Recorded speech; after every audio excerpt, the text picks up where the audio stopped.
Uhum. Agora Aí foi. a questão era essa, né? A gente sabe que existe uma história que a doença se manifesta um período, né?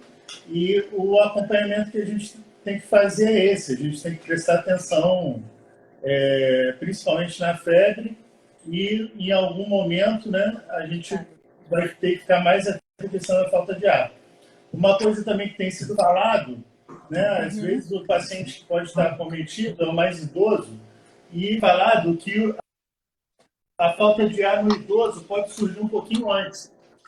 E aí você ficar mais atento nesses pacientes idosos, que talvez esses pacientes podem sentir essa falta de ar um pouquinho antes e esses pacientes terem que ir mais cedo ao serviço de saúde, né? Mais cedo ao hospital.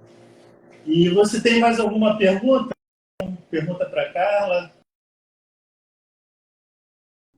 Sobre essa polêmica das máscaras. Usa máscara, não usa máscara, sai na rua, isso protege? Protege quem? Autocontaminação pela máscara? Você podia falar um pouco mais sobre isso? Assim, a gente tem visto isso, né? Mas eu acho que a gente tem que falar um pouquinho do uso correto da máscara. Você quer falar um pouquinho eu acho questão da máscara? Eu acho que é importante a gente falar que o uso da máscara não tira a necessidade do isolamento, né? A necessidade que as pessoas têm do isolamento. Quando começou a se colocar essa questão de todo mundo usar máscara para sair à rua, a gente viu uma população maior na rua circulando. E as pessoas não sabem como usar máscara. Na verdade, a lavagem das mãos tem uma importância muito maior do que o uso da máscara em si. O distanciamento, essa distância que se pede de 1,5 m a 2 metros entre as pessoas, isso é muito mais importante. Então, hoje, o que a gente acha que é o mais interessante? O paciente com sintoma, ele tem que usar máscara. Né? Aqui na clínica, os pacientes eles têm vindo de máscaras, mesmo quando não tem sintomas. A gente faz um rastreamento desses pacientes antes de chegar aqui, questionando sobre as principais causas que ele pode ter, né? A tosse, febre, coriza, falta de ar. Então, a gente faz um questionamento antes do paciente chegar à clínica e já cria uma barreira de entrada dele dentro da clínica. Ainda assim, ele vindo de máscara, ele já está trazendo uma proteção, que é uma barreira. E na rua, as pessoas usam máscara, mas é o que o Vitor falou, elas não sabem como usar máscara, né? Colocar a máscara, colocar a mão no rosto, não está adiantando nada, está contaminando. Então, eu acho que isso é a coisa que a gente tem que colocar como mais importante. Né? Eu trouxe aqui até uma máscarazinha só para servir de exemplo. A importância da gente colocar a mão, na verdade, no elástico. Né? Quando a gente vai colocar a máscara tem que ser colocada sempre depois de lavar as mãos. Né? Vai ser colocada. Com as mãos limpas, eu posso ajeitar. A máscara ela precisa cobrir o nariz e a boca. Ela não pode cobrir só o nariz ou só a boca. E na hora de ser retirada, ela também tem que ser retirada pelo elástico, né, e ser descartada. Essa aqui é uma máscara cirúrgica, uma máscara descartável, que não pode ser lavada. Né? As máscaras caseiras, elas têm que ser lavadas, têm que ficar de molho, ser lavadas com água e sabão, ou com água sanitária, deixar de molho, e aí depois elas podem ser reutilizadas. Só que é importante também ressaltar que elas têm um tempo para serem utilizadas. Isso que eu ia te perguntar, o tempo. Cada vez que a gente deixa de molho, principalmente na área sanitária, vai degradando o tecido. E daqui a pouco essas máscaras já não estão filtrando mais. Então, elas não são máscaras que não são descartáveis. Né? Tem um período que elas precisam ser trocadas. Cada vez que ela for lavada, contar aí quantas vezes, não sei se existe um número certo de lavou tantas vezes, descarta. Mas a máscara não dura para sempre, mesmo as de tecido.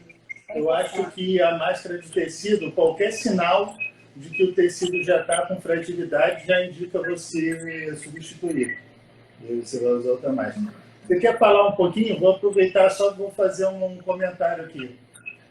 Você quer aproveitar para falar um pouquinho da questão da residência, coisas que as pessoas assim podem fazer em casa para diminuir a chance de contaminação? É muito importante, porque as pessoas têm também, como a gente foca muito na questão da lavagem das mãos, que é realmente a principal coisa a se fazer, é lavar as mãos e lavar as mãos de forma correta, né? Em todos os sites tem aí como que as mãos devem ser lavadas. E é importante a maneira como se lava a mão. Não é só botar água e sabão, enxaguar e secar. Ou usar o álcool gel. Ah, mas eu estou usando o álcool gel. Usar o álcool gel e não usar da maneira correta. E não só nas mãos, né? A gente que está na rua, e está na rua porque precisa, está trabalhando, né? Fazemos parte aí dos serviços essenciais, a gente está contaminado de outras formas também. Na roupa, na bolsa, nas bijuterias, em tudo que a gente carrega. Então, assim, é muito importante que se tenha em casa uma areazinha que a gente chama de área de transição, para que a gente possa chegar e deixar as coisas que a gente está levando para dentro de casa ali. Né? Seja na entrada ou na área que se coloque como principal, de deixar o sapato, de tirar a roupa. E aí hoje a gente estava até fazendo uma discussão sobre isso. A roupa ela não precisa ser toda lavada cada vez que você vai à rua e volta. Mas ela precisa ficar durante um tempo ventilando, pelo menos 2, 3 dias ventilando, para que você possa colocar ela de novo. Não voltar com ela para dentro do guarda-roupa. E aí deixar na área pendurada, uma calça que às vezes a gente não troca todos os dias, e aí deixar ela ventilando. E deixar naquela área de transição ali. Mulheres, né, bolsa, a gente tira o sapato, mas esquece que a bolsa também está contaminada, e a bolsa vai para dentro do quarto. Né? A gente não pega a bolsa, normalmente, se a gente for parar para pensar, eu deveria passar álcool na minha bolsa antes de levar ela para o quarto? Sim, deveria. Ela também é tão contaminada quanto o resto das coisas que a gente está levando para dentro de casa. Eu acho que isso é uma dica importante que fica aí para as pessoas. Ô, Carla, uma pessoa aqui perguntou sobre as máscaras TNT, se são reutilizáveis, se elas podem ser usadas novamente.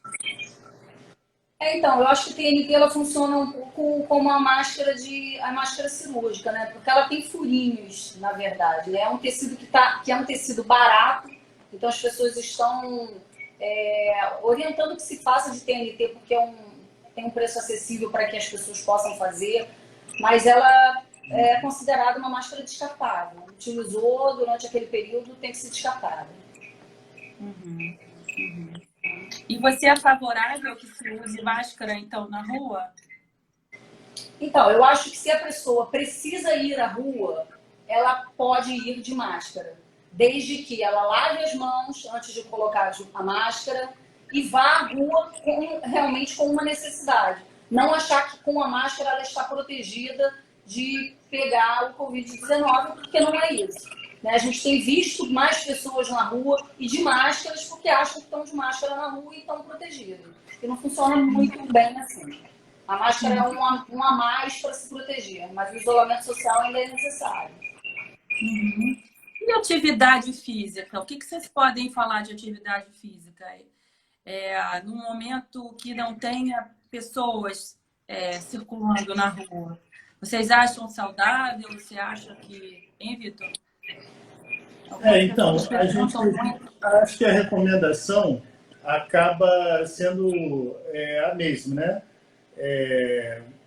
A gente sabe que tem a necessidade de ter um distanciamento, tem até algumas diretrizes que falam em relação a isso. Se você correr ao lado da pessoa, você consegue manter um distanciamento menor. Se a pessoa correr atrás de você, essa distância tem que ser maior, porque durante a atividade da corrida, tem a possibilidade de você gerar o aerossol. Obviamente, assim, vai depender de onde você está. Se você está numa praia que o vento está vindo de lado e você está correndo no sentido transversal, a direção do vento, você não vai ter problema da pessoa que vai estar atrás. Mas, de uma maneira geral, se não tiver vento, por exemplo, aí você já pode ter essa questão do aerosol. Lembrando que a transmissão principal é gotícula, superfície. O aerosol, as 3 horas que o aerosol permanece vivo, ele foi visto num estudo, uma condição mais experimental. Por exemplo, agora a gente está mantendo aqui o distanciamento e a gente mantém a porta da sala aberta, justamente para que essa geração de aerosol não permaneça aqui. E no caso, por exemplo, da gotícula, a gotícula ela voa, ela se deposita na superfície. Então, se você não higieniza a mão depois de ter contato com as superfícies, aí o ato de você levar a mão na boca, nariz, olho, acaba prejudicando isso. E aí, por isso que é a questão da máscara. A gente vê pessoas usando a máscara aqui na altura da boca, né? Deixa o nariz para fora. E ainda vem com a mão sem higienizar e ainda encosta na parte de cima da máscara. Basicamente, ela está levando o vírus para o nariz, né? Ela deixa a superfície contaminada muito mais próxima do nariz. Então, acaba que a máscara é uma ferramenta útil, mas como toda ferramenta, a pessoa que manipula tem que saber usar. Às vezes, se você não souber usar uma ferramenta, ela pode ser pior, né, do que, às vezes, se você não utilizar e manter o distanciamento e a higiene das mãos. Se eu fizer uma boa higiene das mãos, mantiver um bom distanciamento, isso pode ser muito mais efetivo do que você usar uma máscara de maneira deliberada. Eu vejo gente, por exemplo, usando máscara de tecido o dia inteiro. E a gente sabe que não é isso. A gente sabe que a máscara de tecido são para 2 horas de uso. Sim. Então, é uma questão aí, cara, existe a ferramenta, mas ela tem que ser bem usada. Sim. Eu vi que passou uma pergunta aqui. Vou voltar só um instantinho. A Alda. Também eu quero te perguntar, Vitor, sobre a lavagem. Com sintoma. Vamos lá. A pessoa que é portadora e não tem sintomas, quanto tempo ela pode ficar com o Covid? Basicamente, quando os estudos começaram a falar disso, né, o tailandês foi o primeiro que foi atrás do que estava acontecendo lá na China e levantou aí um estudo interessante em fevereiro, e ele definiu 3 condições. Aquela pessoa assintomática, portadora, aquela pessoa que tem a doença respiratória aguda, né, aquela doença de vias aéreas superiores, e o paciente que desenvolve a pneumonia por Covid. A gente sabe que algumas pessoas, a gente não tem uma resposta, né, certa para essa pergunta, mas já foi visto que algumas pessoas podem ficar um tempo prolongado com um exame PCR positivo. O exame PCR é aquele que detecta a eliminação viral. Então, a pessoa está tendo uma replicação viral, está eliminando, o sintoma consegue detectar. Tem um caso de um paciente até na China que conseguiu eliminar o vírus até 49 dias. Então, não é uma resposta fechada, mas a gente acredita que, em média, isso gira em torno de 2 semanas. Por isso que a maioria dos locais tem recomendado isolamento por 14 dias. Deixa eu ver aqui se tem mais alguma pergunta. Aqui já te falei que aqui tenho 15 perguntas para te fazer. Então vamos fazer uma pergunta para a Carla agora, para a gente... Carla, sobre as lavagens das mãos, né? Quais são os momentos mais importantes para você lavar as mãos? As pessoas andam aqui discutindo que estão com as mãos ressecadas de tanto lavar, lavam de 5 em 5 minutos. Tem um momento mais importante para lavar as mãos? Você pode esclarecer isso melhor para a gente? Então, está sendo muito forte essa questão da lavagem das mãos, porque é o principal meio de contaminação. Né? Assim, vai ressecar, por mais sabões líquidos que existem aí com produtos emolientes que não deixam ressecar as mãos, resseca, né? Mas é importante realmente essa lavagem. Assim, não existe quantidade de vezes que precisa se lavar as mãos. A gente aqui na clínica, a gente lava a mão, né? Como todo mundo. Quando vai ao banheiro, antes de comer, quando toca no paciente, quando vai tocar em outro paciente. Então, assim, existem diversos momentos em que a gente precisa lavar as mãos de maneira correta, né? Hoje, lavar as mãos não dá para ser com pressa. A gente precisa fazer toda a movimentação de lavar todas as partes da mão, né? Dorso, entre os dedos, o polegar, seguindo aquela cartilhazinha certa de lavagem das mãos. Então, assim, por exemplo, eu acho muito interessante, aqui na Oncomédia, a gente tem 2 toaletes no corredor, e que quando acaba de lavar a mão, a pessoa acha que saiu dali do banheiro de mão lavada. Só que a gente coloca a mão na maçaneta, né? Claro que a gente tem o cuidado do pessoal da higienização, está sempre ali fazendo essa higienização da maçaneta, mas elas não estão 24 horas o tempo todo limpando. Então, quando a gente sai do banheiro e bota a mão na maçaneta, logo na saída tem um álcool gel, um dispositivo de álcool gel, que é interessante que a gente use também. Que quando a gente lava a mão, bota a mão na maçaneta, a gente já contaminou a mão. Então, assim, as pessoas precisam ter consciência, né? Não é o número de vezes, são os momentos mesmo certos de estar lavando as mãos. Mas para aquele paciente que está em casa, não está saindo, está fazendo isolamento social, não tendo visitas, ele tem essa urgência de lavar as mãos também? Com tanta frequência não. Ele vai lavar, né, após usar o banheiro, naturalmente, antes de comer, isso daí da maneira natural. Mas ele não tem um risco, se ele está sozinho em casa, ou estão pessoas em casa que não estão saindo, não precisa o tempo todo ficar lavando a mão. Essa dica vai até aí para minha mãe, que deve estar assistindo, que não sai de casa e está neurótica. Acho que ela lava a mão. Querendo lavar a mão toda hora. É. Não, é importante esclarecer os momentos, né? Agora, Carla, me fala um pouquinho aí da sua rotina institucional. Como é que você tem percebido os pacientes, né? A chegada para o tratamento? Estão receosos? Estão com medo de fazer tratamento? Você acha que diminuiu aí os pacientes que teriam que começar também os tratamentos quimioterápicos? Como que está o clima? É importante a gente falar que o câncer é uma doença grave, né, que requer tratamento, na maioria dos casos. Os pacientes que estão em tratamento, eles não podem interromper o seu tratamento. Claro que a gente sabe que os pacientes que fazem quimioterapia, eles têm uma imunidade prejudicada por conta dos remédios, e eles são pacientes que precisam estar mais atentos aos sintomas, por terem uma imunidade mais baixa. E a gente monitora isso, né? O próprio médico monitora na consulta, através dos exames de sangue, e eles estão sendo monitorados. Agora, o tratamento, a indicação do tratamento é que não seja interrompido. Os pacientes são receosos, né? Eles têm receio, principalmente por saberem que estão mais predispostos, fazem parte do grupo de risco, mas eles têm que saber a importância que o tratamento tem. Eles podem não pegar a doença e se interromper o tratamento e ter a doença progredir, o que seria uma coisa catastrófica. Então, assim, é importante que o paciente mantenha o seu tratamento.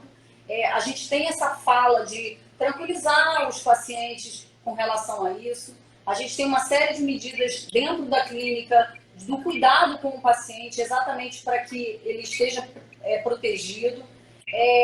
De uma semana e meia para cá, eles têm vindo de máscaras, então, assim, eles estão com mais medo, assim, também. E aí, agora teve a liberação... Eles comentam com você? Então, comentam? Eles comentam isso? Alguns falam, alguns sim, mas outros têm essa noção de que o tratamento é tão importante quanto não interromper, na verdade, por conta do vírus. Inclusive, em relação a essa questão de medo, né, a gente tem conversado muito com os pacientes aqui e a nossa clínica ela tem um outro formato, né, um formato de atendimento ambulatorial, em que os pacientes eles vêm muitas vezes em um horário marcado, então vêm de uma maneira eletiva. Então, uma das coisas que a gente implementou foi a possibilidade de fazer o atendimento por teleconsulta, o atendimento virtual. E a gente também tem limitado o fluxo de acompanhantes por paciente a somente um acompanhante. Então, a gente percebeu que mudou muito, né? O movimento que a gente tinha aqui, que era um movimento altíssimo, hoje em dia a clínica está bem tranquila. As pessoas já não tem problema de uma pessoa esbarrar junto com a outra, de ter muita aglomeração. Isso aqui a gente acabou. E é interessante notar também que muitos pacientes hoje em dia, né, a gente tem a questão de orientação de lavagem de mãos, a gente dá o distanciamento para as pessoas que estão aqui dentro. E hoje em dia tem pacientes me procurado e falado que eles estão preferindo vir aqui na consulta, né, para sair de casa do que, às vezes, ir no mercado, numa farmácia, porque são os únicos lugares que estão abertos e estão com aglomeração. Às vezes a pessoa se sente mais confortável vindo aqui do que, às vezes, estando em casa. E, às vezes, está morando também, mora com mais pessoas, tem, às vezes, membros da família que não estão respeitando muito o isolamento. E aí a pessoa fica, né, eu estou fazendo tudo certinho, mas ainda tem gente dentro de casa que não respeita o isolamento. Aí, nesses casos, a pessoa tem que tomar mais cuidado. Você falou que era questão de lavar as mãos, né, em casa. Então, quem divide o espaço, a pessoa vai ter que lavar um pouquinho de mão mais às vezes durante o dia, porque ela vai encostar em superfícies. Então, eu acho que hoje em dia, para paciente oncológico, essa decisão em relação a tratamento, a como ele vai se conduzir, tem que ser caso a caso.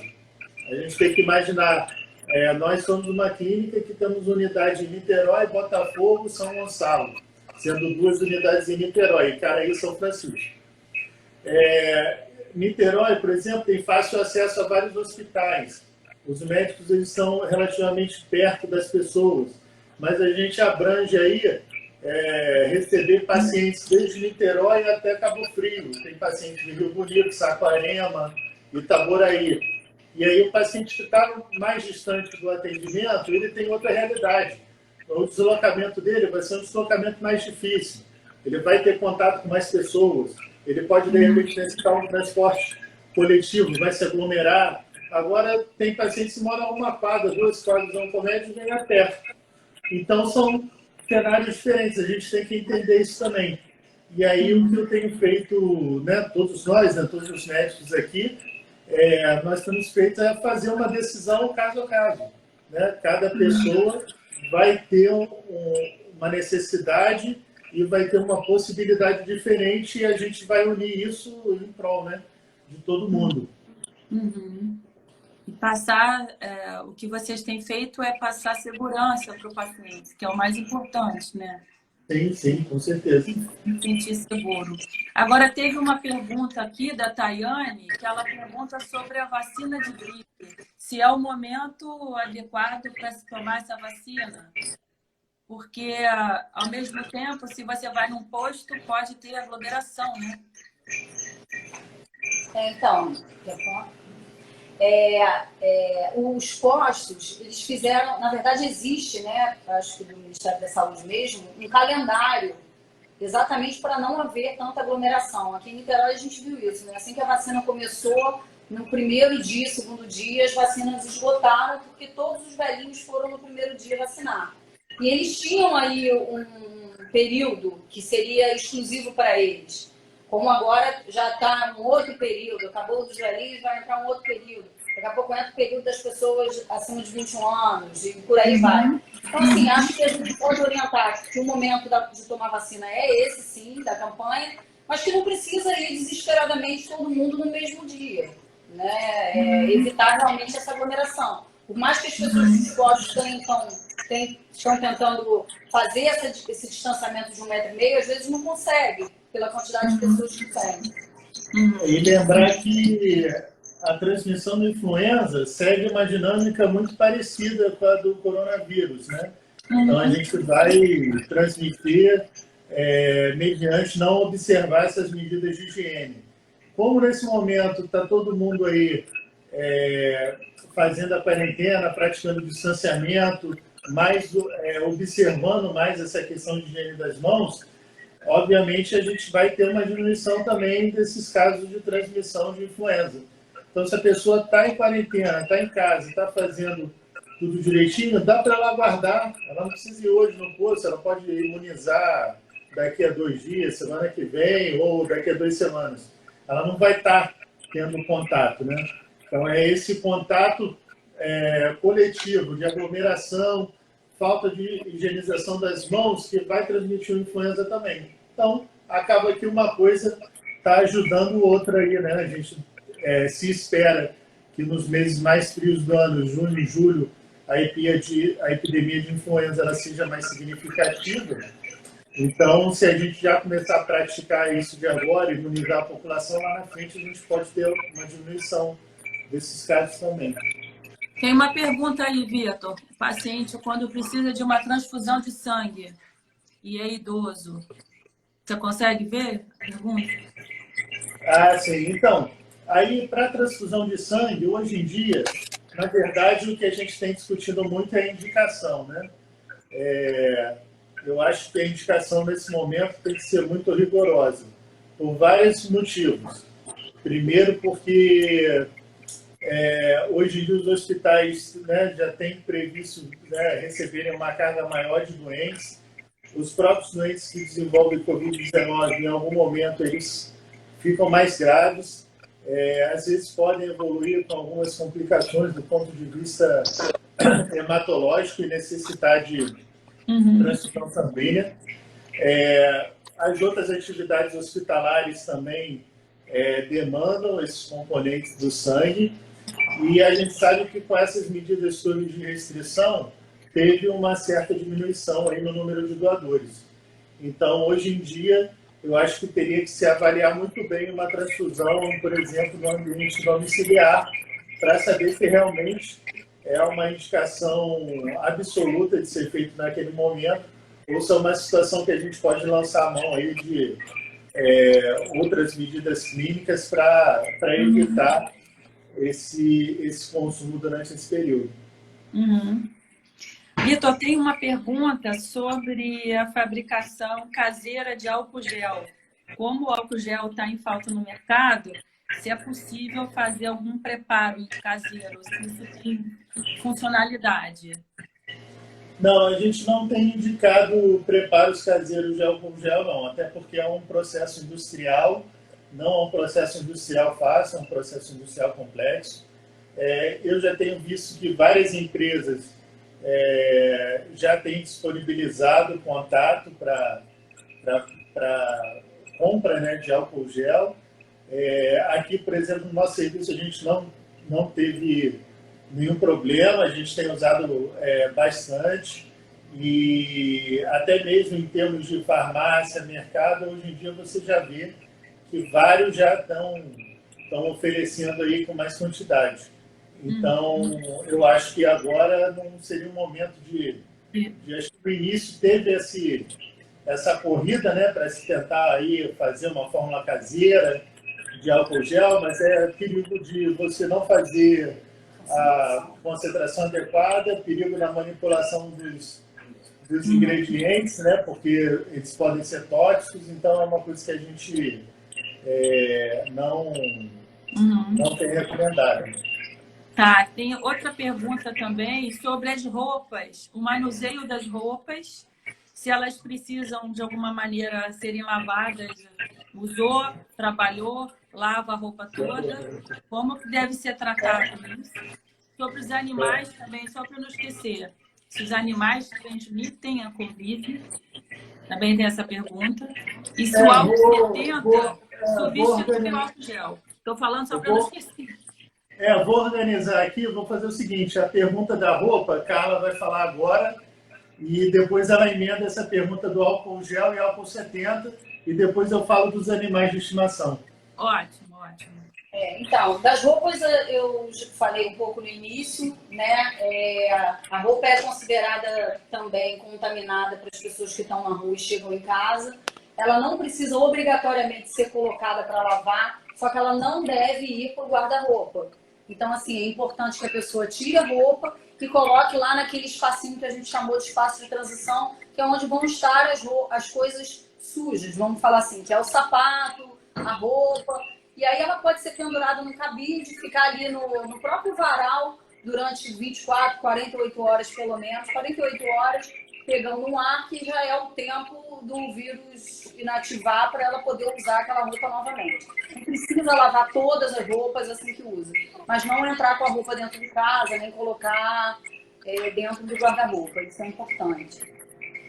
Do álcool... A pergunta era o seguinte, se o álcool 70, o álcool líquido 70, se ele substitui o álcool gel na desinfecção da mão. A gente usa o álcool gel para esse uso. O álcool 70 em líquido a gente usa mais para a superfície. Tá? Então, as superfícies todas a gente limpa com o álcool a 70 e para as mãos o álcool gel. Mas um substitui o outro também, né? Mas eu acho que a pergunta é na falta de um. Vem cá, na falta de um substitui o outro?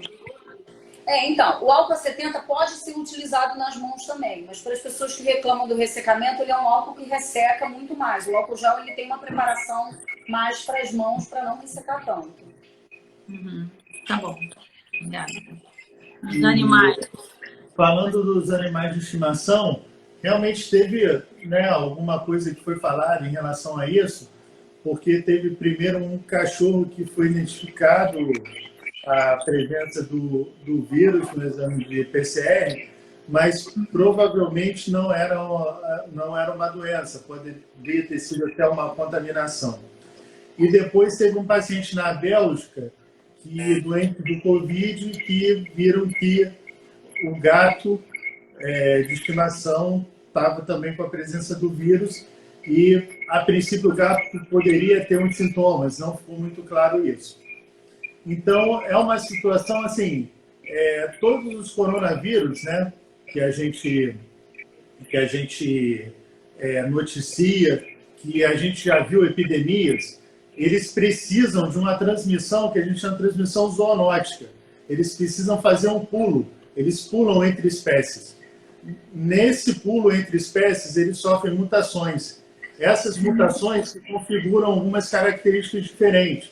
Por exemplo, se a gente lembrar da primeira epidemia de SARS, de 2002, o SARS foi um vírus que foi transmitido do morcego para um animal pequenininho que lembra um gato, que é chamado de civet, que é um animal da Ásia, e aí também foi encontrado em mercados, né, em mercados chineses, e ele passa do morcego para o civet, do civet passa para o ser humano.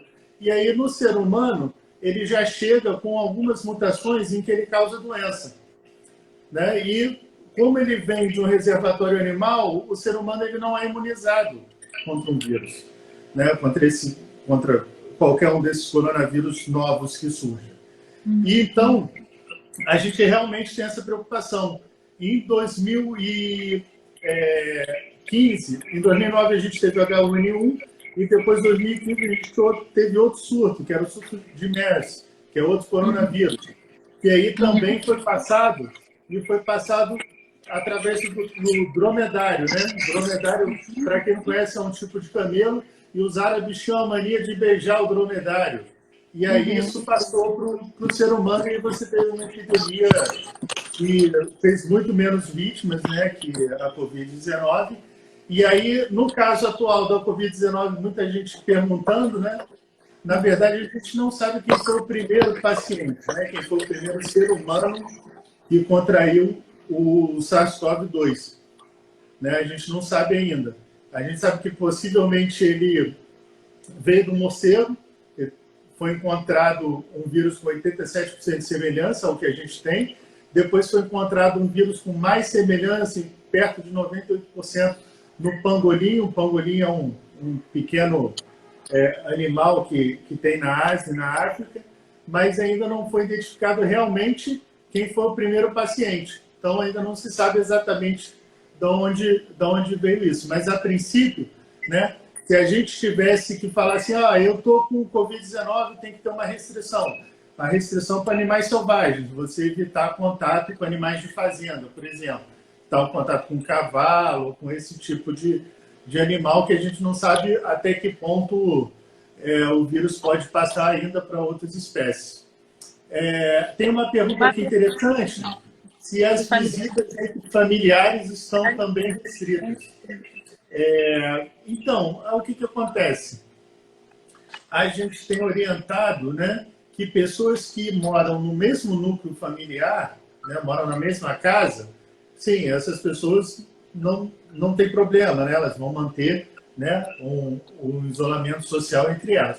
Agora, se você tem que se deslocar, dependendo de quantas pessoas vão se reunir, né, quantos familiares têm, se moram em lugares diferentes, ou se, por exemplo, eu sou profissional de saúde, tá todo mundo em casa, mas eu estou saindo todo dia, eu saio para trabalhar e de manhã volto à noite, né? Então, eu não posso, nesse momento, abdicar a mão da rotina. Trabalho em 2 serviços diferentes. Então, eu não tenho ido visitar, por exemplo, meus pais. Meu pai, especificamente, ele tem um histórico de pneumonias, de repetição. Então, é um momento que assim, não faz sentido, né? Eu posso estar em contato com com pacientes aí em vários locais diferentes, não faz sentido eu fazer uma visita a ele agora, nesse momento. Né? Tenho me comunicado com ele, falo com ele todo dia por esses meios virtuais nossos, mas realmente eu acho que a gente tem que ter um bom senso, né, de avaliar caso a caso, né, como é a dinâmica familiar, né, de cada família. Agora, por exemplo, tem idosos que quem cuida é o filho, né? E o filho precisa ir na rua, comprar comida, levar remédio. Então, essa é uma visita que é indispensável. Então, a gente tem visto aí diferentes dinâmicas sociais também nesse contexto. Mais alguma pergunta aí das suas 15? Tem uma pergunta sobre vitaminas. Prevenção. Essa aí a gente pode deixar para a próxima live, né, de nutrição. Essa pergunta interessante a gente vai deixar para a próxima. Aí eu vou aproveitar aqui também e falar um pouquinho dessa questão das lives, né? A nossa próxima live vai ser quarta-feira que vem, tá? Já que a gente vem mantendo aí durante o período da pandemia essa programação de falar toda quarta-feira às 18 horas. E eu acho que a próxima live é uma live imperdível. Nós vamos convidar uma médica, a doutora Camila Pupi. Ela é neurologista, ela mora atualmente em Nova York, nos Estados Unidos. E ela, o filho e o marido tiveram o Covid-19 lá nos Estados Unidos. E ela teve uma forma moderada, então ela teve assim, bastante sintoma, ela se sentiu bastante mal. E ela vai contar a experiência como médica e como paciente. E aí ela vai trazer tudo isso e também falar um pouquinho da situação emocional, da situação social, da situação familiar. Ela estava num momento lá em Nova York em que seria muito difícil ela ficar internada, porque os hospitais estão sobrecarregados, né? E ela, em casa, estava ajudando o marido dela, por ser médica, ajudando o marido que também estava doente. Então, ela tem um relato aí emocionante. E aí, quarta que vem, a gente vai ter uma live aí com um conteúdo aí fantástico. Eu acho que as pessoas não deveriam perder, não. Aí alguém perguntou aqui das sequelas pulmonares geradas pela Covid-19. Inclusive, acho que essa é uma pergunta boa para a gente colocar semana que vem aí com a presença da doutora Camila Pupi. Deixar aí o gostinho, né? Eu acho que hoje a live é sobre prevenção. Aí, se você tiver mais alguma dessas perguntas suas aí sobre prevenção, né, a gente tem mais 10 minutinhos, a gente falar um pouquinho mais de prevenção, que nesse momento parece ser o que é mais importante, né? Mais importante do que os medicamentos, muitos ainda não comprovados, etc. Eu acho que a gente precisa ter um foco agora realmente em prevenção, até para pensar depois em como vão ser as estratégias aí de afrouxamento, de retorno gradual às atividades. Tem uma pessoa que está perguntando quem deve usar as máscaras. Ela já falou sobre máscara, mas podia falar mais especificamente quem deve usar. A gente tem seguido as recomendações do Ministério da Saúde, o OMS, e aplicando a realidade aqui para nosso serviço, né? A gente tem colocado que os pacientes hoje podem usar máscara de tecido, né? Então os pacientes podem usar máscara de tecido quando vem aqui para consulta, etc. A gente tem feito antes do paciente chegar até o serviço, a gente faz uma busca ativa, né, de sintomas, a gente faz uma entrevista com o paciente a respeito de quais sintomas. Aí tem paciente já aqui, ó, parabéns, doutor Vitor. Oi, Fátima. Fátima está assistindo todas as nossas lives. Aí Fátima está firme aí junto com a gente. Então, pacientes que são sintomáticos respiratórios, que a gente identifique na entrada, a gente coloca a máscara cirúrgica e vai ter dois caminhos. Se esse paciente tiver que ser atendido naquele momento, ele vai ser isolado, a gente faz o atendimento dele isolado. A maioria dos casos a gente não precisa, a gente acaba encaminhando esse paciente para um serviço para fazer diagnóstico, para fazer o teste, se for indicado, ou o paciente vai ficar em isolamento em casa por 14 dias. Né? Para a gente, quando a gente vai fazer algum tipo de procedimento, às vezes a gente vai usar máscara cirúrgica, né, para a gente profissional de saúde, e a máscara N95 a gente vai reservar ela para fazer procedimentos geradores de aerossóis. Lembrando que a máscara N95, ela também não faz muito sentido, às vezes, usando isolada, né? E uma máscara 95 você precisa ter outros equipamentos de paramentação. Aí você quer falar um pouquinho disso? Você usar a máscara 95 isolada, né? Qual seria, né, o sentido, ou se ela faz parte de um conjunto? Né? Na verdade, hoje, nem é por conta do coronavírus, a gente já faz uso da máscara N95, porque a gente trabalha com medicamentos que são propensos a ter aerossóis, né, que são os quimioterápicos. Então, hoje a gente continua usando desta forma, né? Quando for administrar o medicamento que gera aerossol, a gente usa a N95 e sempre com a máscara cirúrgica embaixo. A N95 é uma máscara que ela tem uma validade maior, então a gente troca ela com uma... Cada enfermeiro tem a sua guardada dentro da sua caixinha. E a máscara cirúrgica também, né? Em vários procedimentos a gente ativa catéteres e a gente precisa, por uma questão de não infectar o paciente, por outras questões que não são ligadas a coronavírus, está utilizando. Então, é mais ou menos por aí. Tem uma pergunta da Maria Juliana aí, mas acho que vai ficar para a Patrícia, né, Vitor? Sim. Ela pode ajudar, porque ela já perguntou 2 vezes. Na outra live ela também perguntou. Responde para ela aí, dá uma...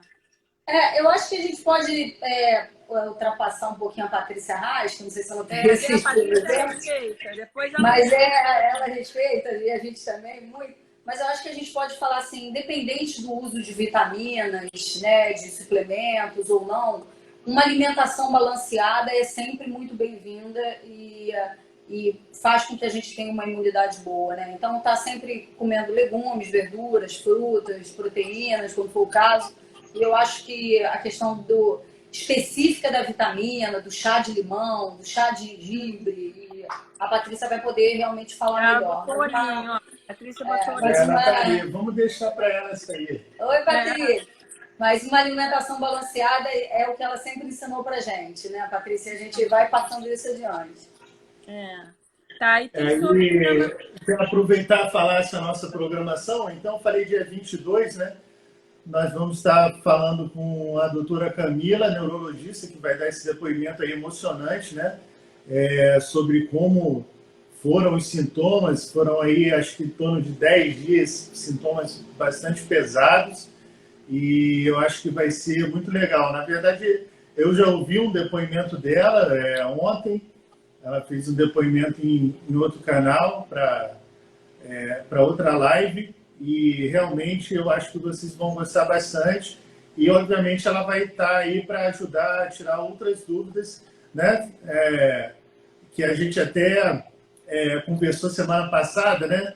Que foi a parte dos aspectos emocionais, que é interessante a gente saber também o que pode acontecer com a gente, né? Uma doença que ninguém está imune, né? A gente pode, em algum momento, contrair o coronavírus. Às vezes a gente vai sentir um pouco de sintoma, ficar um pouco mal, e nesse momento é que a gente fica angustiado, né?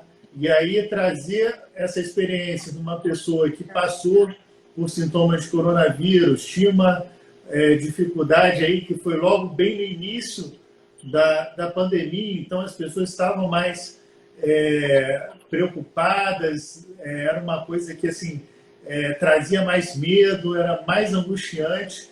Então, eu acho que a gente saber como é a situação, pensar no que a gente pode fazer para se preparar. Eventualmente, por exemplo, quem não tem termômetro em casa, foram várias pessoas, algumas pessoas que têm um fator de risco.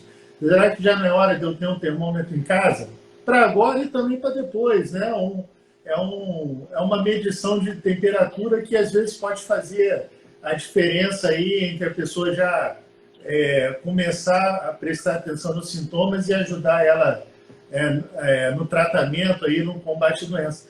Então, uma coisa que eu acho que ajuda nesse período, a gente saber como as coisas realmente acontecem para não passar por tanto medo e angústia lá na frente. É isso, Vitor.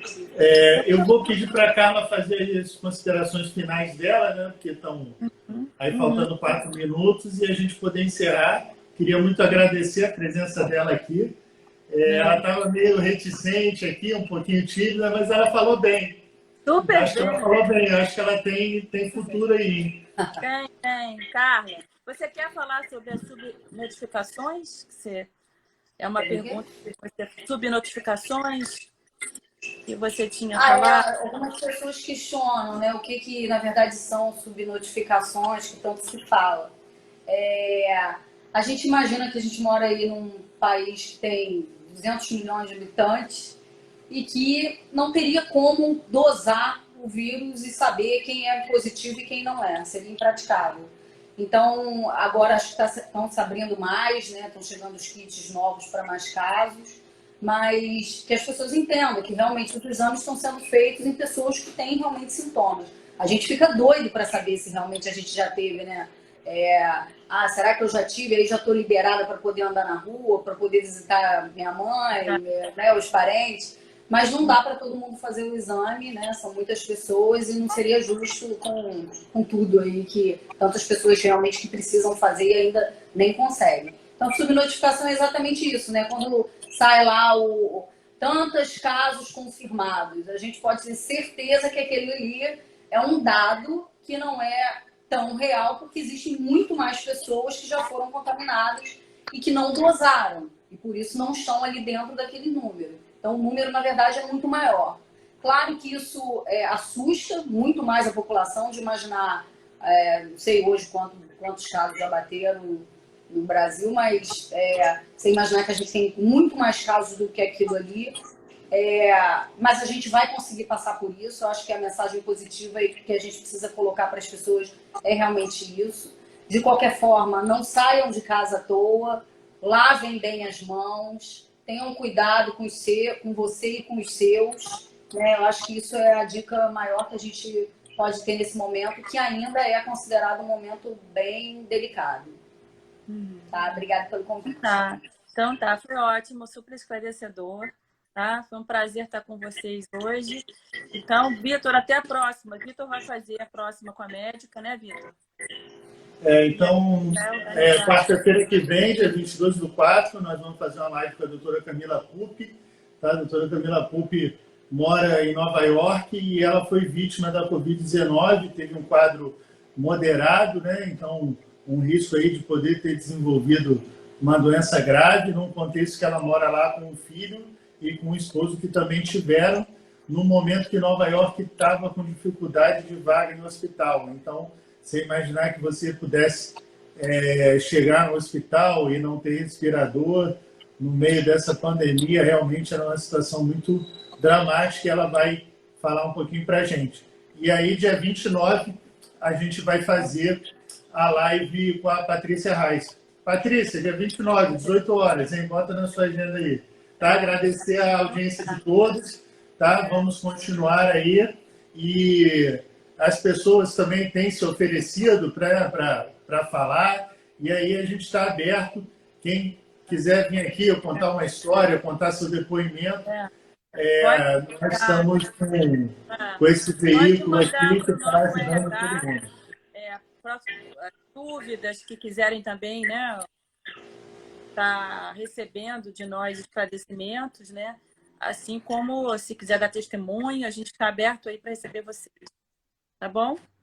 Então tá, gente. Boa noite. Obrigada, Carla. Boa noite. Tchau. Até semana que vem. Tchau. Obrigada.